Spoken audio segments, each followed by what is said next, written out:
The reading this morning is an excerpt from a lecture at Duke University Divinity School by Father Bret Bicoy.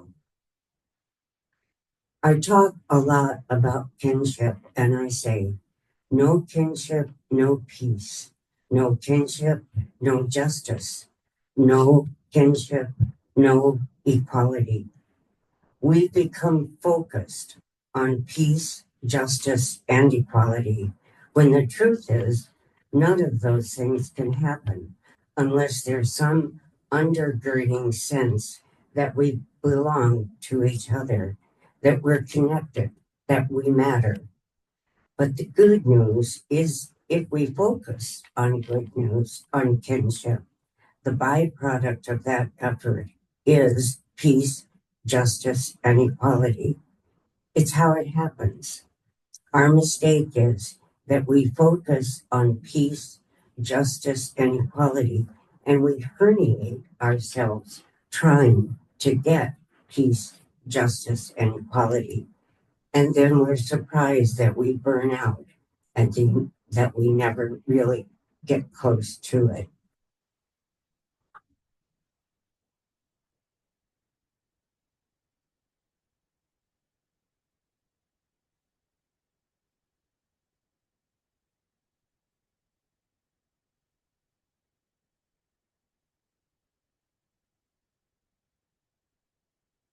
Good morning. I'm going to begin, as I often do, by telling a story of my father and of his father before him. My grandfather, Petronilo Bicoy, was an illegal immigrant from the Philippines. Now, I've told this story several times before, and I've been counseled that instead of using the term illegal immigrant, I should use the words undocumented worker. While I appreciate the sentiment behind that thought, I can't really say that about my grandfather because you see, my grandfather had documents, they were just fake documents. In 1919, when he was just 15 years old, my grandfather wanted to leave the Philippines, but he was turned away for lacking proper authorization. So Grandpa paid a man to pretend to be his father, who then falsified documents on his behalf, allowing him to board the ship and set sail for what was then the United States territory of Hawaii. My family actually once looked up the manifest of the ship, the SS Venezuela, and you won't see the name of my grandfather, Petronilo Bicoy, there. Instead, you'll see the names Clemente Lamungut and his fake son, Segundo Lamungut. By the way, I can't tell you how happy my wife is that Grandpa reverted to Bicoy later in life. I'm not sure if she would have married me if she was Carrie Lamungut. So, Now, Grandpa never learned to read or write, not Tagalog, not Visayan, which is what we are. And of course, he couldn't read or write English either. Grandma, I should say, had 12 children, my father being the oldest of those kids. Dad was born in Lahaina. Now, my grandfather was in the early wave of Filipinos in Hawaii and went to work for a sugarcane plantation.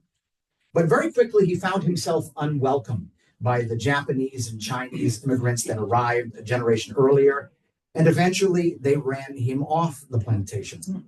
So Grandpa took his wife and his only son at the time, and they moved to the island of Molokai. They were so poor that my father would tell stories about when he was a kid, how they literally lived in a cave by the side of the ocean.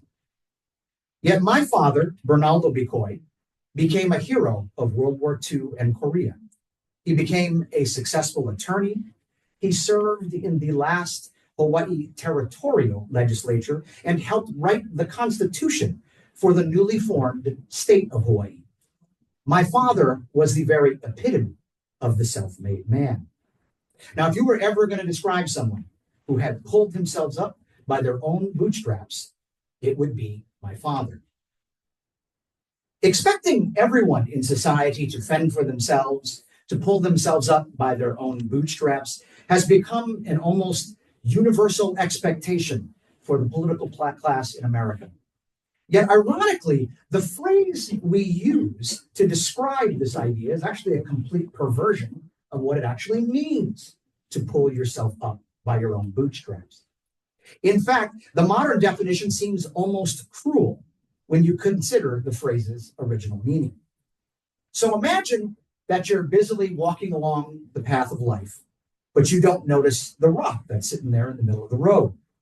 The toe of your boot awkwardly hits the rock mid-stride, causing you to tumble and fall into a hole on the side of the road.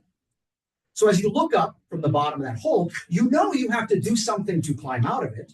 So you grab these straps on the sides of your boots, pull up really hard, and somehow hoping you will magically lift yourself out of that hole. Unless you have the power to suspend the laws of physics and nature, it is a physical impossibility for anyone to literally pull themselves up by their own bootstraps. In fact, the absurdity of even bothering to try is central to the original meaning of the phrase. More than a century ago, if you said of a person that he is trying to pull himself up by his bootstraps, you were actually ridiculing him. You were saying that the man was a fool for trying to do something that we all know to be so obviously impossible to achieve. No one is able to pull themselves up by their own bootstraps. And no one is able to achieve success in life entirely on their own. Yet in our modern American political life, we celebrate independence and increasingly expect that people rely only upon themselves. We look at a person who is struggling to make ends meet, and we say only if they worked harder, they'd be able to solve their own problems. They'd be able to pull themselves up by their own bootstraps.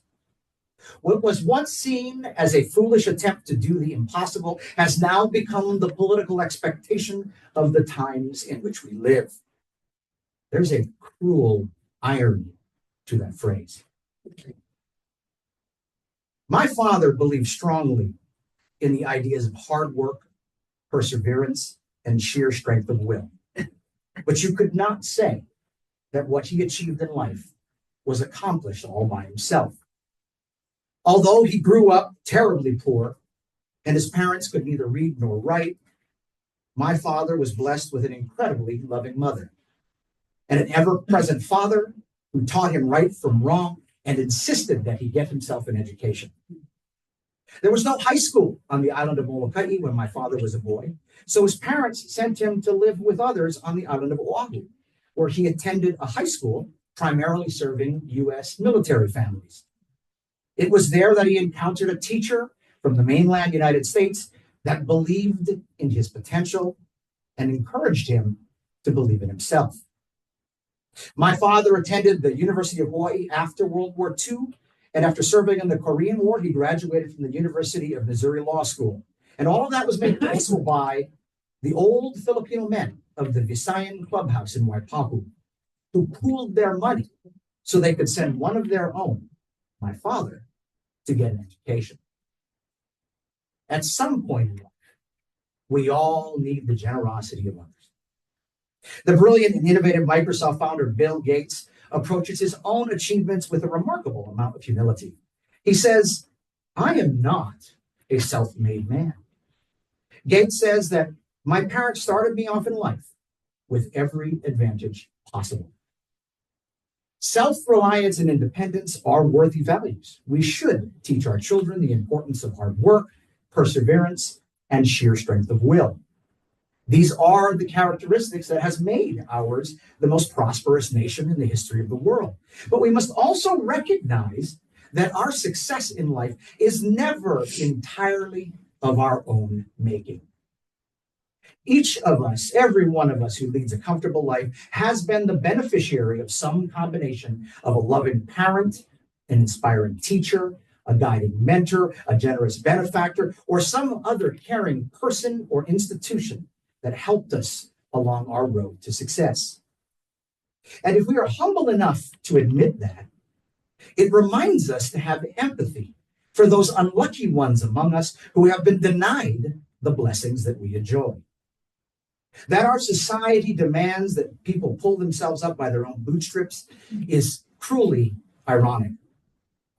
The man who has fallen on the path of life will never be able to climb out of the hole alone, If he tries to pull himself up by his own bootstraps, he'll return to that path only when we as a society recognize that we're all in this life together. And from time to time, we all need a helping hand. I grew up in a very Catholic family. But if I were to admit things, I also grew up very skeptical of religion in general. And if you grew up Catholic and you are skeptical of religion, you gravitate to things that are written by the Jesuits. So, for those of you who are unfamiliar with Jesuits, the Jesuits are the Catholic priests most likely to disagree with other Catholics. And that's why I love them so much when I was going to Catholic school as a boy. The Jesuits are also known for founding some of America's greatest centers of knowledge and learning: Georgetown University, Boston College, Santa Clara University, Loyola University, Chicago, and of course, Marquette University. All total, they founded something like 30 colleges and universities that are still in existence today in America. I was reading this wonderful little book recently by Father Greg Boyle, who is a Jesuit. In it, he likes to remind us that Jesus says, "You are the light of the world." Now, in my experience, Jesuits like being contrarians. They like looking at ideas from different angles. So Father Boyle fits right in. In his writings, he asks us to think not just what it is that Jesus says. He suggests for a moment that we ponder what Jesus did not say. For instance, Jesus does not say, "One day, if you follow all the church rules and try really hard, then you'll be the light." Jesus does not say, "If you believe this ideological doctrine and only agree to love whom the church says it's okay for whom to love, and only allow into your church those whom we deem worthy, then you'll be the light." Jesus does not say, "Only if you were born in this country on the right side of some wall we decided to build, then you'll be the light." Jesus says it straight out. Matthew chapter 5, verse 14. "You are the light of the world," period. Let me repeat that. Jesus says, "You are the light of the world." You are. It's the truth of who all of you are, of who we all are. Only sometimes we forget that. The poet Galway Connell writes, "The bud stands for all things, even for those things that do not flower. For everything flowers from within of self-blessing, though sometimes it is necessary to reteach a thing its own loveliness." It feels to me if too many of us have bought into what our Buddhist friends call the illusion of separateness. It's this place where we judge one another and thus feel the impossibility of anything ever getting bridged. The gulf is too wide, the gap is too distant, and then we build walls between each other, and suddenly we forget who we were meant to be to one another. Mother Teresa summed up the world's ills most succinctly. We've simply forgotten that we belong to each other. When Jesus said, "You are the light of the world," he did so as a part of the Sermon on the Mount. You can read it in Matthew chapters 5, 6, and 7. The Sermon on the Mount is the longest sustained teaching from Jesus in the entire Bible. It contains the words that are the most widely quoted parts of the gospel. And even if you are not a Christian and didn't grow up with Sunday school like I did, you will recognize the words of this sermon. For example, the Sermon on the Mount begins with the Beatitudes, which tells us things like, "Blessed are the poor," Matthew chapter 5, verse 3. "Blessed are the merciful," chapter 5, verse 7. "Blessed are the peacemakers, for they will be called the children of God," chapter 5, verse 9. It's in the Sermon on the Mount that Jesus speaks to us about how to treat one another. It's where he teaches us that we should turn the other cheek, chapter 5, verse 38. It's where he tells us to love our enemies and pray for those who would persecute us, chapter 5, verse 44. It's where he tells us not to judge, lest we be judged, chapter 7, verse 1. It's where he gives us the golden rule: do unto others as you would have them do unto you, chapter 7, verse 12. And it's in the Sermon on the Mount where he teaches us how to pray. Chapter 6, verses 9 through 14 is the Lord's Prayer. Our Father who art in heaven, hallowed be thy name. Thy kingdom come, thy will be done on earth as it is in heaven. It's the prayer which literally 1 billion Christians are going to be reciting this very moment. To Christians, the Sermon on the Mount contains the central tenets of what it means to be a Christian. And yet, with all of this, here's what I find to be the most surprising thing about the Sermon on the Mount. In this single largest collection of Jesus' teachings, nowhere within it does Jesus ever tell us what to believe. I learned that in a book by Reverend Robin Meyer, a minister in the United Church of Christ. Now, to be honest with you, though my wife and I have been members of the United Church of Christ for many years, the little Catholic boy within me did not believe him. So I reread the Sermon on the Mount, and indeed, Reverend Meyer is correct. He writes, consider this: there is not a single word in the Sermon on the Mount about what to believe, only words about what to do. As Father Boyle points out, we often forget that the strategy of Jesus is not centered on taking the right stand on an issue. It's about standing in the right place. He's not so much telling us what to believe, he's showing us what to do. Jesus did not tell us not to fear lepers. He simply touched them. Jesus did not advocate for the rights of the outcast. He simply ate with them. Jesus aligned himself with those that society considered unclean, the folks on the outside, those that the religious leaders of his day said you ought neither touch nor be near. Now, many people I know strike a tone of righteous indignation when we condemn the unfairness of all the things we're reading in the news about how the government is treating us versus how it's treating them and those who happen to be from some line on a map somewhere. Yet our language so often subtly underlines a distance between us and them. God wants us to recognize that there is no us and them. There is no daylight between us. Advocating for the rights of others is a good thing. Serving others is even better. But kinship should be our goal. Not just advocating for others, nor just serving others, but rather being one with others.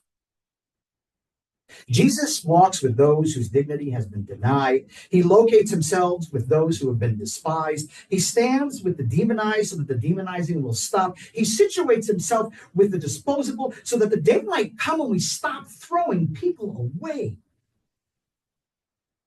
Father Boyle likes to remind us that Jesus was not a man for others. He was one with them. And there's a world of difference. The genesis for today's little talk comes from part of a service I gave at Shepherd of the Bay several years ago as a part of their annual 7 Last Words of Christ service they hold at every Easter. This is why it's a little more Jesus-y than the stuff I normally talk about. The last 7 words of Christ are really not 7 words. They are the last 7 sayings of Jesus. Father, forgive them, for they know not what they're doing. Today you will be with me in paradise. Behold your son, behold your mother. My God, why have you forsaken me? I thirst. It is finished. And finally, Father, into your hands I commend my spirit. I was asked to speak on the 5th of those sayings. I thirst. Now, at this point in the Bible story, Jesus has been mocked, he has been beaten, and he has been crucified. He was suffering on the cross, and he said, I thirst. For as Christian a nation as some Christians want us to be, I cannot help but wonder how many of those people today might have reacted to that request back then. If we feed a man who is hungry, we are removing his incentive to work. If we treat a sick patient who is uninsured, we are rewarding those who fail to plan for their future. If we offer free prenatal care to the young and unwed, we are enabling and encouraging teenage pregnancy. I'm not exactly sure how we got here, but somehow the economic concept of moral hazard in business decisions and economic policy has found its way into how we treat each other as human beings. It's becoming all too common for us to cease seeing a person who is struggling as a brother or sister who needs our help, and instead we view them coldly as if they were a corporation that must endure pain and be taught a lesson by their behavior. We decide that their struggles should be held up as a cautionary tale so that others will not choose a similar path. Economists explain that moral hazard exists when one party makes a risky decision and is able to enjoy all the benefits if things turn out well, but another party has to pay all the costs if things go bad. The hazard is that if there are no costs for risky decisions that turn out wrong, then society is essentially encouraging and incentivizing people to take unreasonable risks. It's an economic concept that's best understood when looking at how we've treated corporations that we have deemed too big to fail. Consider the big investment bank that has made highly speculative investments. Now, we all implicitly agree that they should enjoy all the rewards because if their decision proved to be foolish, they would be the ones losing all of their money. But if the taxpayers bail out that company every time their risky decisions go bad, we are creating a moral hazard. When we bail out corporations that took a crazy risk, we're essentially encouraging other corporations to take similarly foolishly unreasonable risks because they never pay any price when they lose. When taken to the extreme, it actually becomes the smart business decision for a giant corporation to make ridiculously speculative investments because there is a potential for huge financial rewards without any commensurate worry about incurring any losses. It's heads they win, tails we taxpayers lose. That's moral hazard. We shouldn't bail out businesses that have made foolishly risky decisions because we don't want to encourage reckless behavior. Yet this concept of moral hazard in business makes absolutely no sense when applied to the overwhelming majority of ordinary people who are struggling in America today. Most folks who are having a hard time have not made any risky speculative bet at all. Usually the man who is hungry was not participating in some risky behavior. He was simply laid off from his job. And now he's having a hard time making ends meet. The typical uninsured person, isn't gambling on speculative investments. They're just holding one of society's low-paying jobs that we all need filled, but don't provide health insurance. Most unwed mothers aren't trying to get pregnant, but regardless, it's an innocent baby that did nothing wrong that's on the way and needs prenatal care. Society is rightfully concerned about moral hazard because we don't want to incentivize risky behavior that most of us would consider foolishly unreasonable. Yet when you are a low-income person living on the edge of the economic cliff, it doesn't take a whole lot of risky behavior to cause you to fall to your doom. The ordinary stumbling blocks of life that we all encounter can have catastrophic consequences when your financial resources are limited. Sadly, today's divisive politics makes it feel like everything we do is a political statement. The unfortunate effect is that a decision to help one who is struggling is then seen through a political rather than a human lens. Our politics has dehumanized our relationships with strangers until it has become acceptable for us to simply look away while another is suffering. Eventually, our society ends up standing on some perverted moralistic high ground that rationalizes our failure to ease another's suffering by calling it moral hazard. I have no interest in making a political statement with any of my actions. Excuse me. All I know is what Jesus said. He said, I thirst. The Bible tells us they put a sponge filled with some wine on a branch and lifted it to his mouth for him to drink. Nobody wondered what kind of political statement they were making by their action. Nobody worried about whether helping a condemned man would send the wrong message to society. Nobody tried to sanitize a cruel failure to act by applying a cold and sterile economic principle like moral hazard to relationships between living and breathing human beings. He said, I thirst. So they gave him something to drink. He was suffering and struggling, and he asked for help. So they helped him. It was just as simple as that. For all of us, when we encounter one who is suffering and struggling, and they ask for help, we should help them. It really should be just as simple as that. Remember what Jesus said. You are the light of the world. You are the light of the world. You be the light.